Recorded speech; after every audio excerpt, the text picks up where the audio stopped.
Hey, what's up guys and welcome back to the Ifsus Football channel, and today we've got a big one. We've got our Euro 2020 round of 16 match preview versus the Germans. How do we beat Germany? Well, we're about to find out. Now Germany, of course, they came second in their group. They lost to France, beat Portugal and then drew to Hungary. Now for me, Germany are beatable. I really do think they are beatable. You look at them, I think defensively they don't look great. And I think going forward, if you can cut out one man, I feel like their attack is pretty much non-existent. I think they're quite blunt up top. And I'm going to tell you how, for me, we beat Germany. Number one, man of the match from our last game, Bukayo Saka has to play. And not because he was man of the match in the last game, although that certainly does help.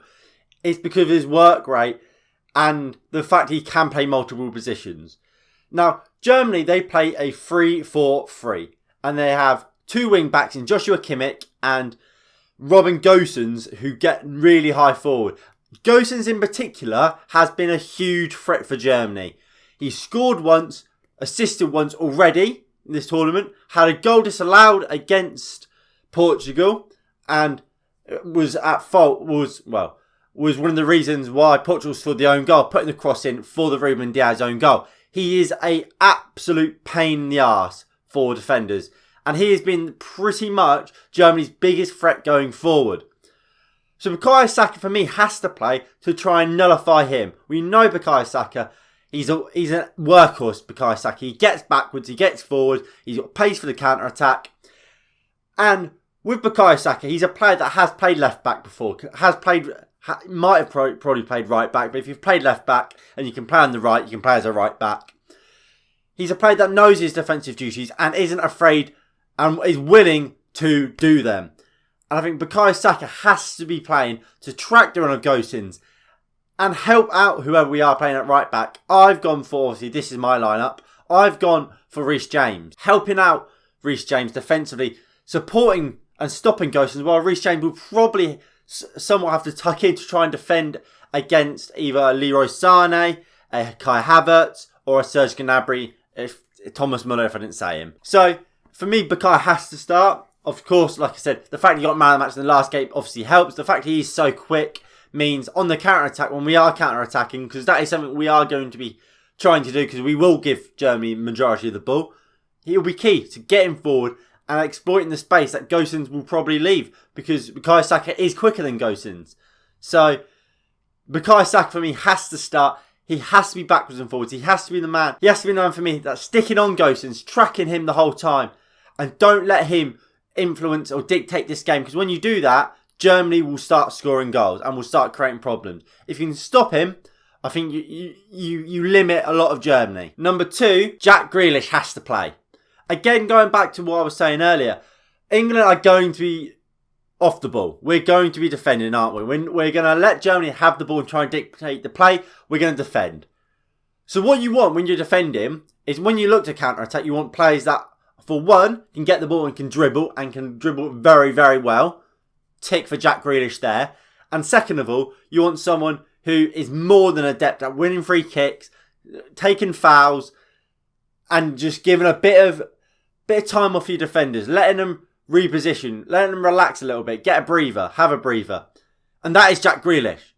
He's probably the most foul player at this England squad, and he started once. You've obviously got the assist as well for Sterling's goal against Czech Republic.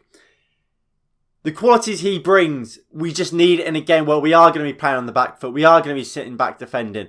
And like I said, Jack Grealish has the qualities to go win a game on his own. I remember against Belgium, he was our best player. And this sort of game is going to be exactly like Belgium. They play almost identical formations. Jack Grealish shone against Belgium in, is it the Nations League? He can and will do the same today if we play him and we let him. So Jack Grealish for me has to start. Now this man, look, he doesn't have to start, but I think I would start him. And look, while he does play for Manchester United, so you might say there's a bit of bias. If you're not new to my channel, you know I've given a lot of criticism to Marcus Rashford, but I think he has to start today. I think Germany's defence on that left-hand side, or at what would be our left, or what would be their right-hand side of that back three, / Kimmich, is weak. I really do think it is. You think about, they've conceded 5 goals this tournament. 3 of them have come from that left-hand side. The first goal against France, it was Hernandez's cross. Hummels turned it into his own net. The Jota goal, the Ronaldo goal, Jota off the left, easy pass across to Ronaldo. And the second goal against Hungary, coming from the left-hand side. And if you remember, the amount of times Kylian Mbappe absolutely tore that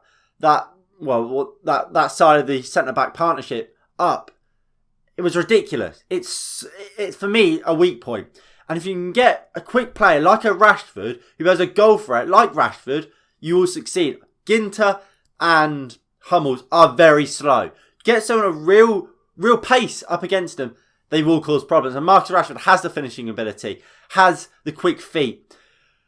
And that's why for me I'm not playing Sterling. I think Sterling, when he has time to think about scoring, that's when Sterling misses.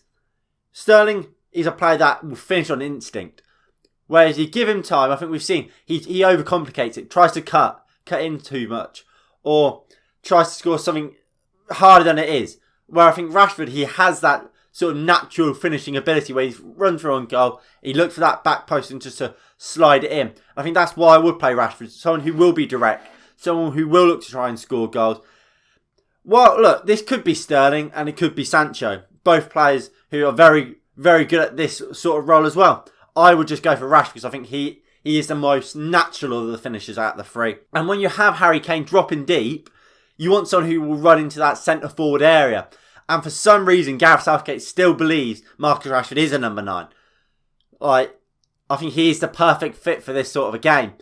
And then you have players like a Raheem Sterling and a Jadon Sancho to come off the bench if Rashford hasn't played well, or if his injury's niggling him a little bit, or just to try and change the game up a little bit. So I would start Marcus Rashford out on the left. But like I said, I'm more than happy to have Sterling or Jadon Sancho on the left. I just think Marcus Rashford would be a better fit for this game. And then lastly, we go to the midfield. That double pivot. Declan Rice and Jordan Henderson. For me, Declan Rice is fantastic. He's a ball winner. But when you partner him with Declan Phillips, I don't think there's enough progression in that midfield. I think you're too willing to play it safe. And I think when you are going defensive and you are trying to stop a team, you need a bit more progression. Because if you pass it back every time, you're going to get swamped by the team that is dominating. And I think Jordan Henderson will bring a bit more ball progression. I think what Henderson also brings is a bit more mobility. And he brings leadership and experience. Jordan Henderson has captained Liverpool to a Premier League title, a Champions League, has played in 2 Champions League finals, has played in a World Cup semi-final. Henderson's been there and done it. He's a leader. All things I think you want in a midfielder when you are probably going to get dominated. You want someone who will boss people around, demand the most out of your teammates, help Declan Rice, be like, Declan, pull in a little bit. And I think Henderson brings that. And that's something Calvin Phillips doesn't quite bring. I think Calvin Phillips, he's not been absolutely abysmal, has he? But I don't think he's been absolutely undroppable. So I would drop Calvin Phillips for this game and bring in Jordan Henderson. Bring in that experience. Bring in that leadership in midfield. Bring in that grit and determination. Bring in that idea that, look, if you're not playing at your best, I'm going to fucking grill you. And I feel like with Henderson, you get that. With Calvin Phillips, you might not as much. And same with Declan Rice. Despite him being, is he vice captain at West Ham? I'm not sure you get it as much as you would with a Jordan Henderson. And like I said, with Henderson, he's played at the big occasions. He knows how to deal with the pressure. And that is invaluable. You cannot put a price tag on that sort of experience.